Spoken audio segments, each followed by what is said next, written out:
All right, welcome and thank you for being here. Today's episode is going to be the most important episode I think I'm going to share with you guys. It's about overwhelm. Overwhelm, whether you're in your middle school years, whether you're a teen, whether you're a parent, overwhelm is really taking us by storm. When I'm in my coaching sessions, when people are in crisis, they are running a pattern of thinking that creates overwhelm. Now, let me explain. Overwhelm is when you start to think about all of the things that you have to do. It's a stacking of problems or a stacking of demands, whether it's pressures you put on yourself or other people's pressure that they've put on you. And when you max out, so when you have something like 5, 6, 7 or more things that are pressures on you, your brain goes into overwhelm because your frontal cortex can only handle something between 5 and 7 things at a time. And so if there's anything more than that, it kind of goes like you have too many windows open on your computer and it kind of freezes and slows things down. And so today I'm going to teach you how to reboot, how to refresh, and how to get those things functioning so that you can start taking action. I got a lot of stuff going on in my life as well. And so I've applied these strategies so that I can handle running a business, running a non-for-profit, taking my kid to her lessons, coaching parents, and all the other things that come up, sick parents. I breed dogs. We have a litter of puppies right now. And so all kinds of things are coming up. And there are things that become urgent and important. And there's things that are important but not urgent. And when we get into the state of overwhelm, there tends to be all kinds of things that are important. And if we don't take action on them, if we stay stuck in overwhelm, what happens? We end up feeling anxious because we can't take action. We're overwhelmed. We don't even know where to start. And so I ask you, think about, what do you do when you're overwhelmed? Where do you go? What action do you take? Or what action do you not take? Do you go for a walk? Do you start flipping on social media? Do you go to Netflix? Do you go back to bed? What do you do when you're overwhelmed? Most of us, when we get into overwhelm, we do something that provides comfort and doesn't create solutions. Okay, so I'm going to teach you how to monitor or manage that today. Secondly, if we don't take action, if we don't manage overwhelm, and we do some of those things that provide comfort, there's this little niggling in the back of your mind or in your gut that the problems that you have are getting bigger. Okay, and so what happens? We develop anxiety about these things that we have to handle, all the pressures that we have. And so now it's not just the stacking of negative events or pressures that we have. Now it's the contemplating of the what if this gets worse. And that's where anxiety really takes shape and becomes a habit, because we get stuck in overwhelm where we can't find our way out of that paper bag to take the first couple of steps. And then we start focusing on all of the consequences of not taking action. And we start feeling the consequences of not taking action. The pressures get bigger, the intensity rises. The sense of urgency is now really important. Maybe we've let other people down. Maybe we're feeling like, things are slipping, like our marks are slipping, or we were late getting that in, or we should have followed through. We should have texted that person back. And now we're starting to feel the consequences of that. And that doesn't feel good because that's not who we are. That's not how we want to show up. But here's where it gets even more detrimental, even more complex, is once we start feeding that cycle of overwhelm that leads to anxiety, we develop this feeling like we can't break through, like we can't really solve this problem. It becomes more of a mountain than we can handle. And as a result of that, we end up forming identities. So we end up forming this story or a belief that I'm just not good at doing those things. I just can't manage my emotions. Anxiety takes over and I can't push through. Or I buckle under pressure, or I don't have the willpower, or I always procrastinate. And these stories are just ideas of how you've behaved in the moment when you felt overwhelmed, or in those moments that you felt anxious. But I think for the most part, it's because you didn't have a strategy to break through overwhelm or to rid yourself of the stress that was needed to take those first couple of steps to shift that whole process. So I don't know why nobody teaches this, because I think as teens and as young adults, as tweens, or anybody for that matter, we need strategies to overcome overwhelm because, hey, when you're a young adult, what do you got? You got school pressure, you've got peer pressure, you've got, crushes and awkward conversations. You've got maybe your first job. You've got the pressures of your parents asking you to be more responsible. You've got body changes and hormones and acne and, all kinds of ideas, all kinds of thoughts, all kinds of expectations, all coming up at the same time. So it's no wonder to me that a lot of teens feel overwhelmed, and that leads to anxiety. What is surprising to me is that no one's taught them a strategy. So if you want a strategy for overcoming overwhelm, here we go. First and foremost, I want you to think about it. When we're overwhelmed, it's, as I mentioned, it's a stacking of things and it's a disorganization of these things. So I want you to think about a deck of cards. So imagine you had a deck of cards and you laid them all out on the table, and you had to memorize or think about all of these cards. You had to sort of identify all the cards in a deck. If you just laid them out randomly, it would feel like a lot. But if we found a way to organize those cards into groups, let's say we had all the aces together, all the twos, all the threes, you could see that there was some organization there. And that would group it into, what is that, 12, 13 groups. What we could also do is organize them into suits. And if we organize them into suits, that breaks it down even further into just 4 groups. Now, if I asked you to think about, and I just gave you an example of that, of how many groups are there from ace to king, I didn't even know. But if you told me group it down into suits, I know there's just 4. So I know I can handle 4. And your brain can only handle 5 to 7 groups. So if you ask me to record the organization of just 4 groups, I got it. It's simple.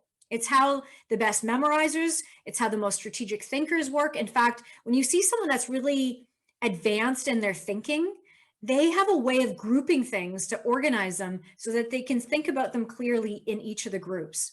So when you're feeling overwhelmed, the first thing to do is to think about, how can I manage these things in groups? And you're trying to group everything into sections, probably 4 or 5 groups, maybe 7 if things are really out of control. But let's say we got things grouped down into about 4 groups. And let me explain.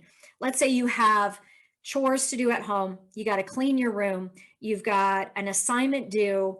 You've got to study for exams. You've got a work commitment.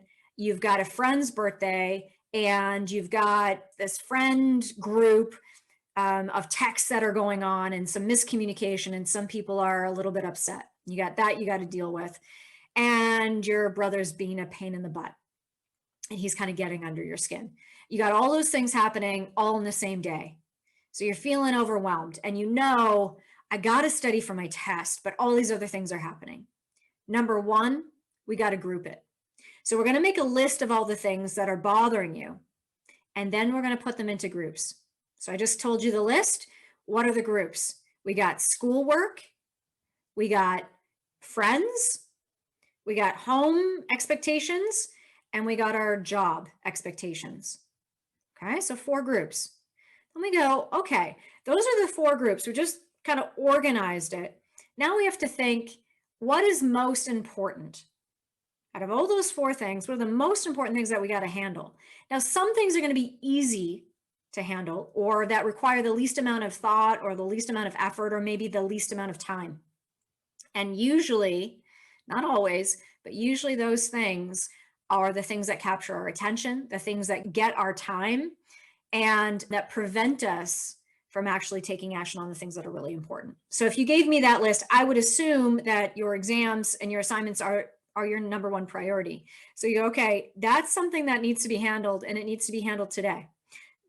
Now, what about these other things? They're important too. Well, let's see if we can negotiate, or we can delegate, or we can organize these things so they're perhaps not as demanding, and perhaps not the first things that we go for.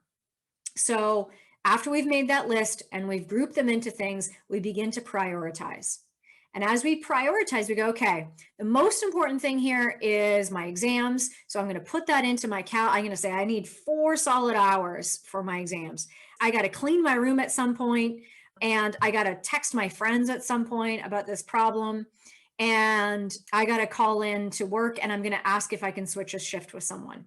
Okay.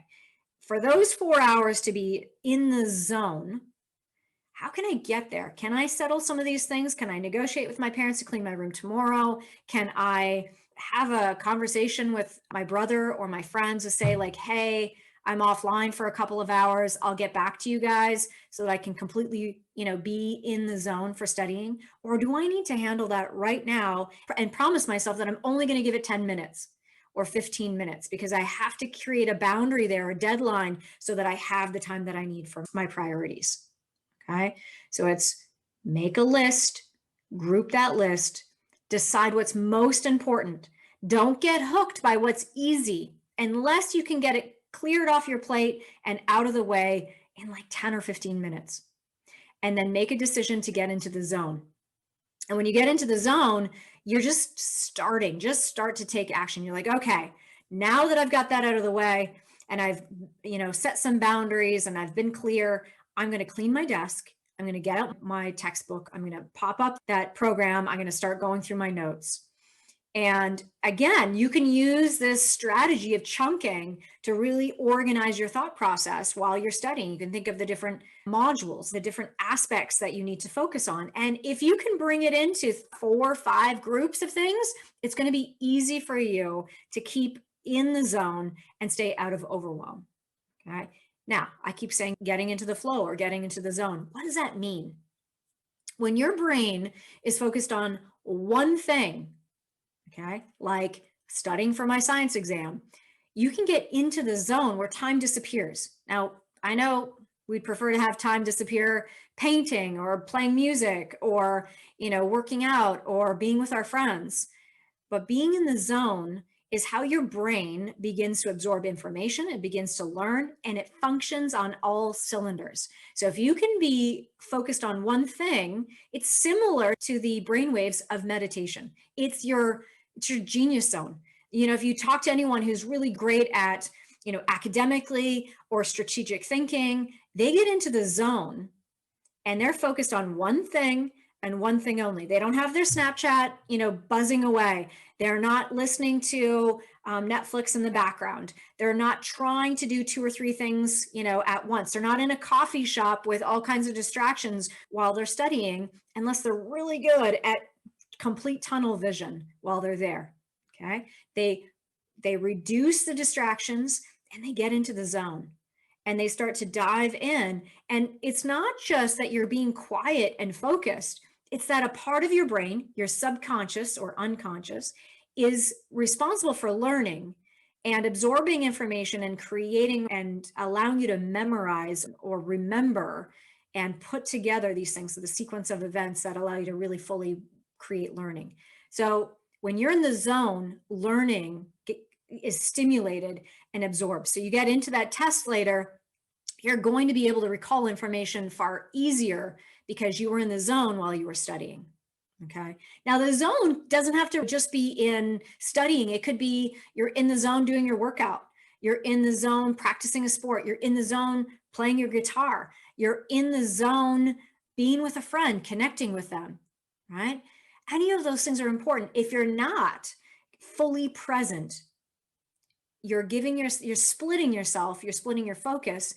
And when you split your focus several times, that develops overwhelm, especially if there's pressure, if there's intensity, if there's expectations. So let's review real quick. You're going to make a list.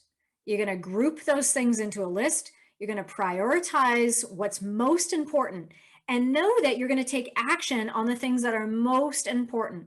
You're going to create a plan or a schedule. So you're like finding the time to make that happen. And if there's other things that are important and need attention, but aren't as much of a priority as those big things, then you're going to make time for it, but you're going to be really careful about how much time you make for it.